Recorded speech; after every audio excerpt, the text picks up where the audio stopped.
ኢትዮጵያን ወደ ተምሳሌት ሀገር እናሻግራት ሁላችንም በመደመር መድረሻችን ጫፍ እስከ ጫፍ እንዲሰማ ለኩሰው ይቀጣጠል የድርሻማ። ውድ ኢትዮጵያውያን እንኳን ለሰባተኛው ሀገራዊ ምርጫ በሰላም አደረሰን። እኛ በአኩሪ ስራችን በበርካታ ድሎቻችን የምታውቁን ብልጽግና ፓርቲዎች ነን። የምርጫ ምልክታችንም የስንዴ ነዶ ነው። ፓርቲያችን ብልጽግና የኢትዮጵያን የኢኮኖሚ ስብራት ለመጠገን ቆራጥ እርምጃዎችን ወስዷል። ለዘመናት የኢትዮጵያ ያላትን የተፈጥሮ የሰብአዊ ቁሳዊና ቁሳዊ ያልሆኑ ሀብቶቿን ያላገናዘበና አንዱ ዘርፍ ከሌላው ዘርፍ ተነጥሎ የሚሄድበትን አሰራር ፓርቲያችን ቀይሮታል። ዘርፎች እርስ በርሳቸው ተሳስረው ለዜጎች የኑሮ መሻሻል መሰረት እንዲሆኑ ለማድረግ ሶስቱን ዘርፎች የብዝሃ ዘርፍ የኢኮኖሚ ፖሊሲው ትኩረት አድርጎ ዘርፈ ብዙ ውጤቶችንም አስመዝግቧል። የፓርቲያችን የፖሊሲ አቅጣጫ በመደመር እሳቤ የተቃኘ ነው።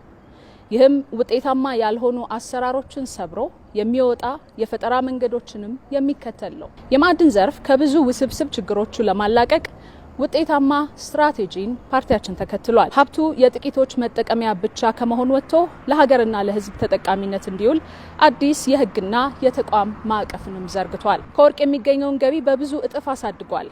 ግዙፍ አምራቾችን ወደ ስራ በማስገባት ላብነት የሲሚንቶ ምርትን በሚሊዮን ቶኖች አሳድጓል። የድንጋይ ከሰልንም በሀገር ውስጥ በማምረት ከፍተኛ የውጭ ምንዛሬን ቆጥቧል። የአርሶ አደሩን የዘመናት ጥያቄ ለመመለስም የማዳበሪያ ፋብሪካ ግንባታን አስጀምሯል። የተፈጥሮ ጋዝንም ወደ ጥቅም እየቀየረ ይገኛል። በኢንዱስትሪው ዘርፍ በኢትዮጵያ ታምርት ንቅናቄ የፋብሪካዎች የማምረት አቅም አጠቃቀም በከፍተኛ ሁኔታ አሳድገናል። በየአመቱ በርካታ ቢሊዮን ዶላር ወጪ የሚያስወጡንን ምርቶች በሀገር ውስጥ ለመተካት ችለናል። የግል ዘርፉን ቀዳሚና ዋነኛ ተዋናይም አድርጓል። መንግስት እንደ አስፈላጊነቱ ቁልፍ መሰረተ ልማቶችን እንዲሁም ፕሮጀክቶችን ሰርቶ ወደ ትግበራ እንዲገቡም አድርጓል፣ እየሰራም ይገኛል። ለፓርቲያችን ብልጽግና ቱሪዝም የሀብት ምንጭ የኢኮኖሚ ዘርፍ ብቻ አይደለም። ቱሪዝምን ለሀገረ መንግስት ግንባታ፣ ለወል ትርክት መጠናከር እንዲሁም ለዜጎች የእርስ በርስ መቀራረብ እንደ ዋነኛ ስትራቴጂካዊ መሳሪያ ወስደዋል። የኢትዮጵያን ታሪክና እሴት በእኩልነት የሚታይበትና የሚከበርበት እንዲሁም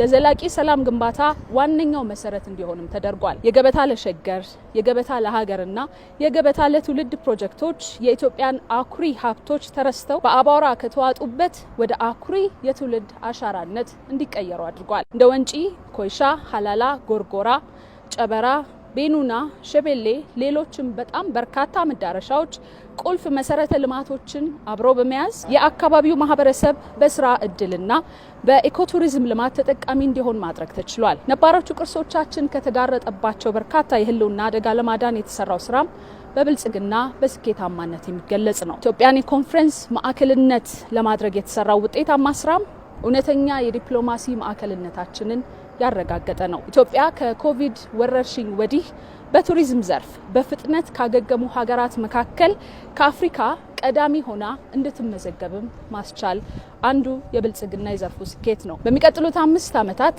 የብልጽግና ፓርቲ ትኩረት የኢኮኖሚ ሉዓላዊነትን ማረጋገጥ፣ በኢንዱስትሪው ዘርፍ አነስተኛ ቴክኖሎጂን ከሚጠይቁ ስራዎች ወጥተን የትራንስፖርት እቃዎችን፣ ኬሚካሎችን፣ ማሽነሪዎችን፣ የሕክምና ቁሳቁሶችንና ሌሎችን በሀገር ውስጥ ለማምረት በልዩ ትኩረት እንረባረባለን። በማዕድን ዘርፍ ብርቅዬ የማዕድን ሀብቶቻችን ለሀገራችን የኢኮኖሚ እድገትና ለቴክኖሎጂ ፈጠራ እንዲውሉ በቁርጠኝነት እንሰራለን። በቱሪዝም ዘርፉም ኢትዮጵያን የአፍሪካ የቱሪዝም ማዕከል ለማድረግ እንተጋለን። ፓርቲያችን ብልጽግና ያከናወናቸው እነዚህ ስኬታማ ተግባራት የሀገራችን ኢኮኖሚ አይበገሬ እንዲሆን ሀገራዊ ክብርን፣ ሉዓላዊነትንና ራስን ለመቻል የምናደርገውን ጥረት መሰረት እንዲይዝ አድርጓል።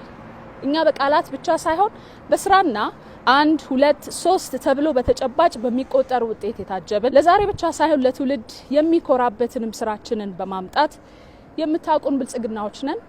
ኢትዮጵያን ወደ ተምሳሌት ሀገር ለማድረስ የሚሰራውን ብልጽግና ፓርቲን ይምረጡ። የብልጽግና ፓርቲያችን የምርጫ ምልክት የስንዴ ነዶ ነው። የስንዴ ነዶ የብልጽግና የመደመርና የመተባበር ምልክት ነው። ብልጽግናን ይምረጡ።